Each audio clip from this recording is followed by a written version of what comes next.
32e session du comité des pêches. C'est une tribune de haut niveau pour discuter de la situation mondiale des pêches et de l'aquaculture. Depuis Rome, le ministre Adjoumani appelle à combattre la pêche illicite, non déclarée et non réglementée. Dans le domaine de l'agriculture, ce faible taux de sémences en Afrique de l'Ouest, il est actuellement de 21%. De nouvelles stratégies sont prévues pour augmenter la production. Les agriculteurs des pays de l'Afrique de l'Ouest examinent le sujet en ce moment. Accident ferroviaire meurtrier dans le sud de l'Italie. Le bilan s'est alourdi. De 25, il est passé à 27 morts. Ce sont 2 trains qui se sont percutés frontalement. Bonjour à tous. Commençons ce journal par ces images du palais présidentiel où se tient en ce moment un conseil des ministres, réunion présidée par le chef de l'État. Des projets de loi, ordonnances et décrets seront examinés et des décisions seront prises pour la bonne marche de la nation. Nos reporters sont encore sur place au palais ce soir, leur compte rendu. En économie, le Conseil régional de l'épargne publique fête ses 20 ans. Célébration en présence du Premier ministre. Daniel Kablan-Duncan en a profité pour inviter le Conseil à s'adapter à l'évolution du système financier international tout en favorisant la création d'emplois. Images et commentaires, Lassine Bakayoko et Jean-Jacques Kwameala. À cette célébration du 20e anniversaire du Conseil régional de l'épargne publique et des marchés financiers, tous les acteurs sont formels. Le marché financier de l'Union économique et monétaire ouest-africaine, UEMOA, un levier de financement capital au sein de la sous-région. À titre d'exemple, entre 1998 et 2016, 36% des ressources levées sur le marché primaire a servi à financer les infrastructures, 25% le secteur des télécommunications et 17% le secteur de l'énergie. Malgré ces performances, les défis, précise Daniel Kablan-Duncan, restent nombreux. Il s'agit pour le Conseil de favoriser l'avènement d'un marché financier attractif et sécurisé. Cette dynamique devra amener l'ensemble des acteurs du marché à s'inscrire dans une vision de modernisation et de compétitivité de l'espace communautaire. L'enjeu, faciliter une croissance forte, durable, inclusive et créatrice d'emplois. Ces programmes de développement qui mettent un accent particulier sur le secteur privé et notamment sur les PME-PMI nécessitent des financements conséquents. Dans cette perspective, il faudrait poursuivre et accélérer les réformes structurelles et sectorielles en vue de renforcer la crédibilité, la stabilité du marché financier régional et son attrait pour les investisseurs. Pour atteindre ces objectifs, le Conseil régional de l'épargne publique et des marchés financiers a préparé un plan stratégique. La BCEAO, les institutions communautaires ainsi que l'ensemble des acteurs de marché ont tout participé à l'élaboration de ce plan stratégique. Cette session nous permettra d'échanger sur le perspective du marché financier à l'horizon 2021. L'autorité de régulation des marchés financiers est née le 3 juillet 1996. Objectif, structurer le système des transactions financières au sein de l'UEMOA. De 1998 à 2015, le marché a émis environ 5 000 milliards de francs CFA. Et toujours dans le domaine de l'économie, le Centre de promotion des investissements a dressé son bilan pour les 6 premiers mois de l'année. L'on retient que les créations d'entreprises ont permis environ 219 milliards de francs CFA d'investissement. Regardez. 6 664. C'est le nombre de sociétés créées entre janvier et juin 2016 en Côte d'Ivoire. En moyenne, 57 sociétés créées par jour. Pour le directeur général du Centre de promotion des investissements en Côte d'Ivoire, CPC, cette performance s'explique par l'amélioration de l'environnement des affaires. À l'époque, on émettait le permis de construire, les diligences plutôt qu'on mettait pour émettre un permis de construire étaient les mêmes, quel que soit le type de logement. Aujourd'hui, la loi donne 5 catégories de risques. Donc, l'approche du permis de construire a été modifiée en amenant la notion de risque. 103 sociétés sur les 6 664 ont effectivement été agréées par le CPC.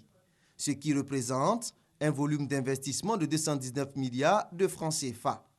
Les secteurs les plus visés par les entrepreneurs sont les prestations de services, le commerce et les BTP. Nous avons décidé d'aller à l'industrialisation dans le PND 2016-2020 et pour l'industrialisation, il faut qu'on aille chercher l'investisseur. Atteindre d'ici à fin décembre 2016 un volume d'investissement de 810 milliards de francs CFA reste le principal défi du CEPICI, surtout que la Côte d'Ivoire vise un taux d'investissement global de 24% en 2020 contre 20% l'année dernière.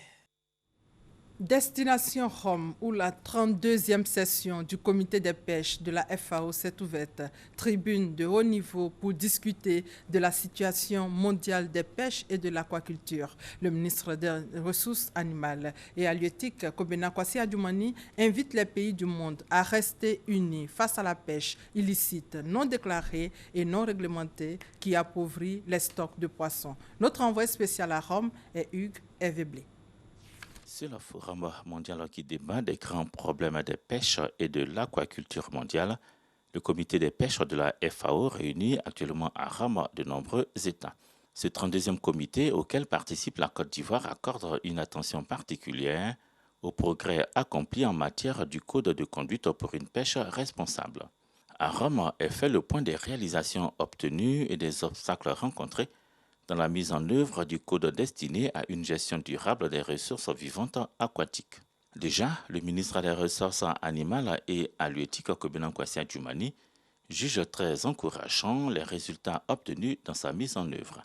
Pour lui, les États qui démontrent ainsi leur volonté commune à œuvrer pour le bien-être de leur pêcherie doivent rester engagés pour une gestion optimisée de la pêche illicite, non déclarée et non réglementée, la pêche INN. Nous nous inscrivons dans la logique de la FAO qui est que tous les pays doivent se mettre ensemble pour lutter contre cette pêche illicite, non réglementée et non déclarée. Il y a des pays dont des bateaux battent pavillon ailleurs et qui viennent pêcher dans nos eaux sans moyen de disposer de licences de pêche. Il y a également des pêches qui sont perpétrées alors qu'elles ne respectent pas les normes telles que prescrites par les textes. Le premier jour de ce 32e comité des pêches de la FAO a été marqué par la célébration de l'entrée en vigueur de l'accord relatif aux mesures du ressort de l'État du port, accord qui vise à prévenir, contrecarrer et éliminer la pêche INN. Selon la FAO, la consommation mondiale de poissons par habitant dépasse pour la première fois les 20 kg par an, une hausse liée à une offre et à une demande en produits aquacoles plus forte, à des saisies records de certaines des principales espèces de poissons et à la réduction du gaspillage. Et voilà, la 32e session du comité des pêches de la FAO qui a ouvert ses portes à Rome prend fin vendredi. Et ici, concernant la promotion de l'élevage de porc, de la charcuterie et de la viande fraîche, des journées ivoiriennes de la viande porcine et ses dérivés sont initiées. Ces journées ont pour objectif de susciter de nombreux investissements dans le secteur. Reportage perpétuellement commentaire, Serge Koulia. La viande de porc à l'honneur, braisée, grillée, cuit au four ou sous forme de charcuterie. Pour cette 4e édition des Journées ivoiriennes de la viande porcine et de ses dérivés, les restaurateurs et opérateurs du secteur se sont surpassés une fois de plus pour offrir les meilleurs mets et recettes. Les consommateurs qui sont venus déguster sur place en grand nombre n'en demandaient pas mieux. J'aime la viande de porc parce que moi-même je suis éleveur. J'élève, c'est tout à fait normal que je consomme. C'est une très bonne viande. Elle est appétissante. Quand tu manges la viande de porc, tu as l'impression que c'est du bœuf. En initiant ces journées, le président de l'Interporci veut amener la population à consommer local. Ces journées sont surtout l'occasion de demander encore le soutien du gouvernement pour rehausser cette filière pourvoyeuse d'emplois. On demande à l'État de nous protéger un tout petit peu, comme c'est le cas dans le poulet. On a besoin de démontrer à l'État qu'on peut nourrir l'ensemble de la population ivoirienne, mais on a besoin d'un petit accompagnement. Thème de cette 4e édition, la viande porcine ivoirienne, mon choix économique. Il s'agit de montrer que la consommation de la viande de porc dans les ménages est une solution contre la cherté de la vie. Nous avons un plan stratégique de développement de l'élevage de la pêche et de l'aquaculture, dans lesquels, côté élevage, la production porcine y est incluse. Et donc il y a un certain nombre d'axes stratégiques que le ministère entend développer pour permettre de moderniser la filière porcine. Le ministère des Ressources animales et halieutiques a apporté son soutien en offrant ce bétaillère à l'Interporci, un geste pour améliorer les conditions de convoyage des animaux et lutter contre les abattages clandestins. Débutées ce mardi 12 juillet, les journées ivoiriennes de la viande porcine et de ses dérivés prennent fin le vendredi 15 juillet prochain. Et au niveau de l'agriculture, les acteurs des pays de l'Afrique de l'Ouest et du Centre ont difficile accès aux semences de qualité. La raison, le taux de production des variétés de semences est faible. Il est actuellement de 21% alors qu'il faut au moins 50% pour soulager une bonne partie des producteurs. Pour résoudre le problème, un atelier est organisé à Abidjan. Les explications de Francis Boifo. Malgré les efforts des gouvernants de l'Afrique de l'Ouest et du Centre, le circuit de distribution de semences est encore mal structuré et le taux de production de semences certifiées reste faible, selon les experts du Conseil Ouest et Centre africain pour la recherche et le développement agricole, Coraf Wekard.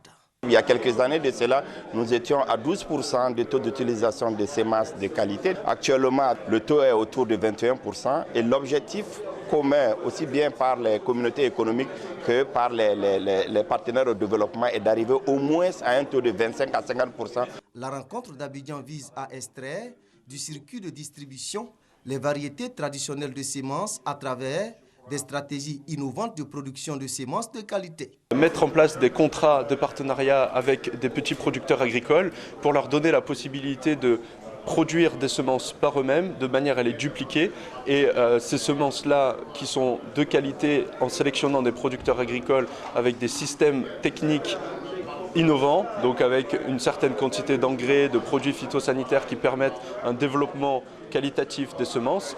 Ces semences seront ensuite valorisées à un meilleur prix. Conscient de ce que les semences certifiées contribuent à l'augmentation de la production agricole, les experts du Fonds interprofessionnel pour la recherche et le conseil agricole FIRCA souhaitent que ces variétés de semences soient adaptées à la texture des sols tout en tenant compte du changement climatique.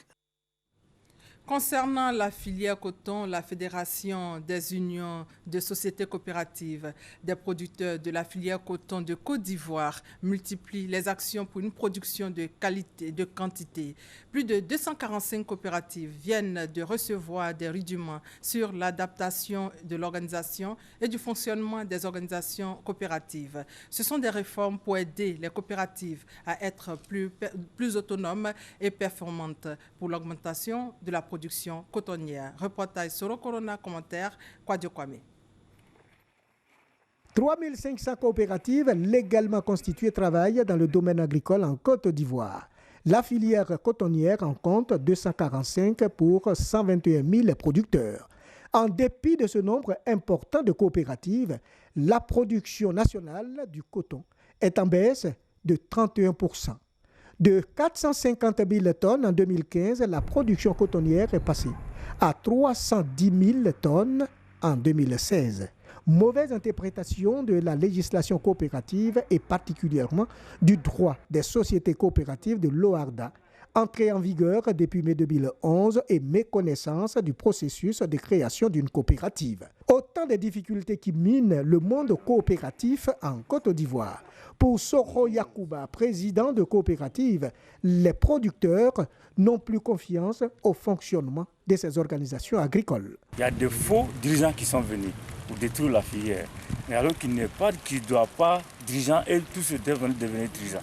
Donc ça veut dire que la confiance est perdue. Pour rendre plus compétitives les coopératives cotonnières en vue d'une production de qualité, les initiatives sont prises. Celle de l'adaptation de l'organisation et du fonctionnement des organisations coopératives conformément à l'acte uniforme OARDA relatif aux droits des sociétés coopératives. Ce qui est nouveau maintenant, vous immatriculez la coopérative au registre des sociétés coopératives qui est tenu au greffe du tribunal. Par le passé, c'était plutôt un agrément qui était délivré par le préfet. Une cinquantaine de responsables de coopératives sont formés sur ces nouvelles dispositions en vigueur dans 11 pays ouest-africains. Nous passons aujourd'hui à un acte uniforme qui est à appliquer de la même manière dans les 17 pays qui sont membres de l'OHADA. Ce qui veut dire que théoriquement, le champ des coopératives est plus étendu. Une coopérative de coton qui est à Korogo peut exercer ses activités au Togo, au Bénin. Voilà ce qui est déjà important. Ce que la filière attend dans un premier temps, c'est qu'on puisse véritablement mettre en pratique toutes les recommandations que le consultant a développées. Cette formation est une initiative de la Fédération des unions des sociétés coopératives des producteurs de la filière coton de Côte d'Ivoire.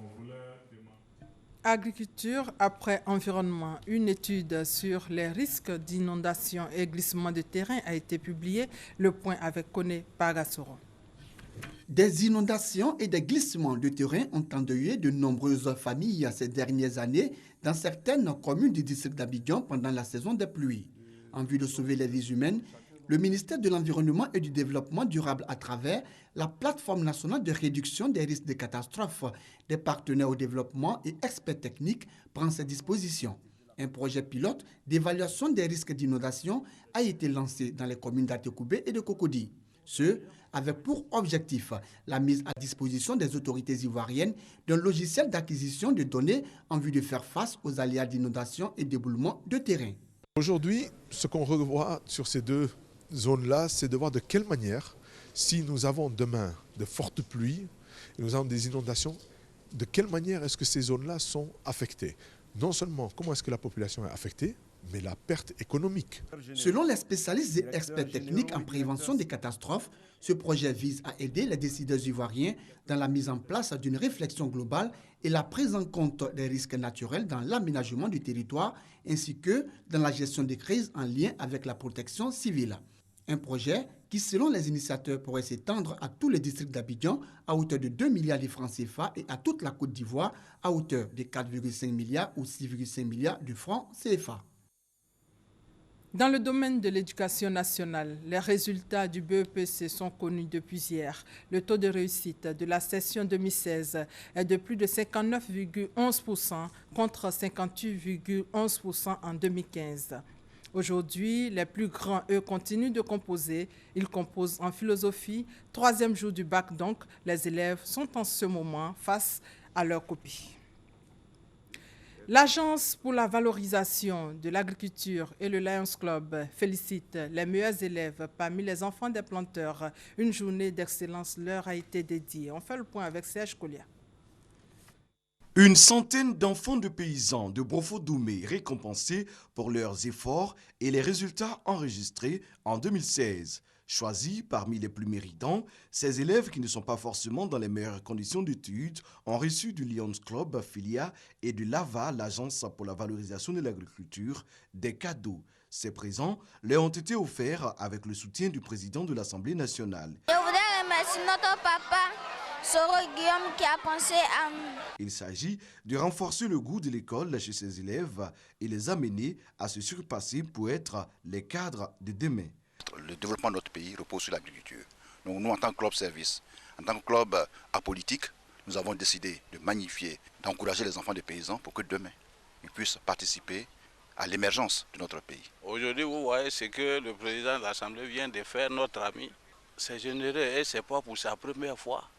Il a mis un fonds à nos dispositions pour opérer nos amis. Le Lions Club Filia et l'Agence pour la valorisation de l'agriculture ont également fait un geste à l'endroit des planteurs de Brofo-Doumé.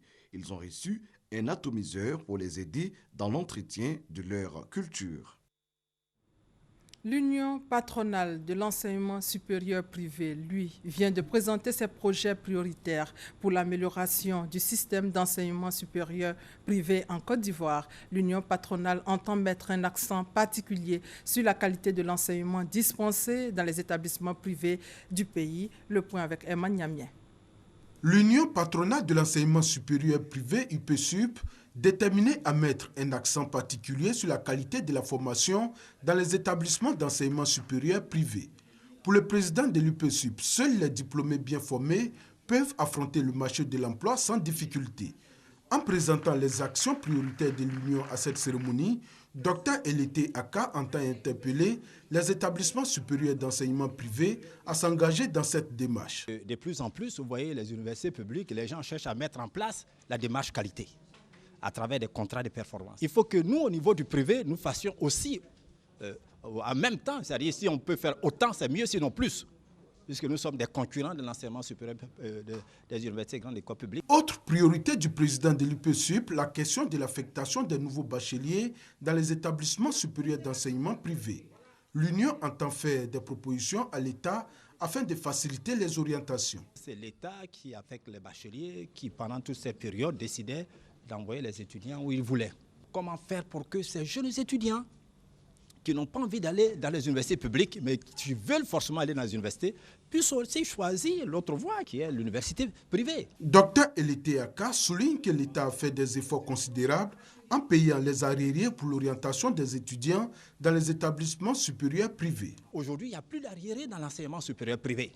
Et mieux, nous avons signé un protocole d'accord pour que, de façon trimestrielle, les frais d'écolage soient payés. Tous ces efforts, selon le président de l'UPSUP, ont contribué à favoriser un climat apaisé pour les études. Au cours de cette cérémonie, le président de l'UPSUP, réélu pour un autre mandat de 3 ans, a été investi. Un mot de justice. Le Centre de recherche et de formation professionnelle à la médiation, l'arbitrage et la négociation de l'Université catholique d'Afrique de l'Ouest vient de former des personnalités à la médiation. Elles peuvent être désormais sollicitées pour le règlement amiable des litiges civils et commerciaux. On reste encore avec Emmanuel Niamien.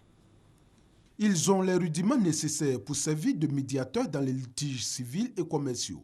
Au nombre de 20, ces magistrats, avocats, notaires, juristes, fiscalistes, opérateurs économiques et journalistes ont reçu une formation de 6 mois au Centre de recherche et de formation professionnelle à la médiation, l'arbitrage et la négociation de l'Université catholique d'Afrique de l'Ouest. C'est un mot de règlement nouveau en Afrique, puisque c'est une profession qui n'est pas très connue et nous allons nous atteler à la faire connaître. Nous allons faire en sorte que la médiation soit portée haut, que le règlement des litiges soit de vrais règlements, aboutisse à des rapprochements plutôt qu'à des divisions et à des malaises. La remise de certificats aux nouveaux médiateurs certifiés donne ainsi l'occasion aux populations d'être informées sur leur existence.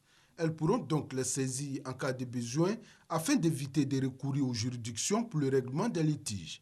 L'État de Côte d'Ivoire lui-même a institué à travers une loi la médiation comme un mode alternatif de règlement des litiges. D'ailleurs, la saisine du tribunal de commerce est désormais subordonnée à un règlement amiable qui peut être la médiation. 13h23 à Abidjan, c'est un sujet préoccupant, les microbes. Ce sont des délinquants adolescents qui se déplacent en meute et agressent les citoyens à l'aide d'armes blanches à Abidjan. C'est une véritable préoccupation pour tous. Une table ronde a été organisée par le ministère de la Promotion de la Femme, de la Famille et de la Protection de l'Enfant pour proposer une solution pour éradiquer le fléau. La table ronde a pour thème la situation des enfants dits microbes, stratégie de prise en charge incluant les familles et la communauté. Abou Sanogo pour plus de détails. Experts, spécialistes de la protection de l'enfant, ministère technique, forces de l'ordre, leaders communautaires, religieux, acteurs sociaux mutualisent leurs efforts pour trouver une solution au phénomène des enfants en conflit avec la loi ou enfants dits microbes. La réflexion est menée sur 2 jours à travers une table ronde. De cette rencontre doit sortir une matrice d'intervention efficace pour adresser cette thématique-là en synergie avec les ministères techniques, les acteurs sociaux et les partenaires au développement.